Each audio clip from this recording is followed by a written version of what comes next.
An initial budget proposal from President Donald Trump doesn't include cuts to Head Start, something programs have feared for weeks after several reports that they would be targeted. Head Start provides child care and other services for more than 500,000 kids, largely from low-income and homeless families. Our Washington correspondent Jackie Diffusco joins us. And Jackie, you stopped by one of these programs recently. Yeah, I was visiting a Head Start provider here in Washington, D.C. at the moment when President Trump's budget request was released, and they were really relieved to see that the program was left off of a long list of proposed spending cuts, but are remaining vigilant as ultimately all of this needs to be approved by Congress. So we looking for who names has a lowercase d. From sounding out letters. What letter is this? To making slime. Mix it up. Educare in Washington, D.C. prepares kids for kindergarten and beyond, while allowing parents like Charlie Vinson to enter the workforce. Without the reassurance of this education program, I wouldn't be able to do my work. And after a premature birth, Vinson says the program helped her daughter overcome significant developmental challenges. My baby's thriving. She is no longer categorized as disabled. A critical service in what was previously considered a child care desert.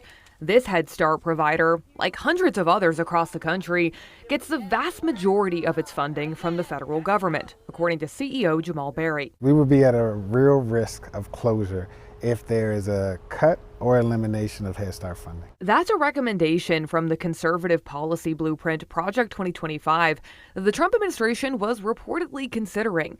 But President Trump's budget request, released on Friday, does not contain cuts to Head Start, according to the White House. House Education Committee Chair Tim Walberg has been critical of the program in the past, saying in a statement last month that Head Start grants are chronically mismanaged and fail to meet the needs of at-risk children. But a spokesperson for that same committee clarifying on Friday that spending cuts are, quote, not on the table. This as the program has already been hit by staffing cuts.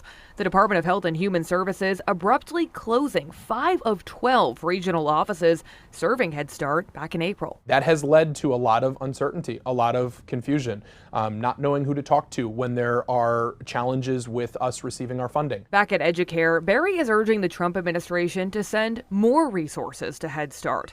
He says the wait list to get into this program is more than 100 kids long. This is not the time to cut back and try something new. This is the time to double down on the investments that we have. Now, while the House committee that oversees the Head Start program says that spending cuts are off of the table, the Senate committee did not immediately comment. Both Republican committee chairs did decline my interview requests, as did the Trump administration. Reporting in Washington, I'm Jackie Diffusco.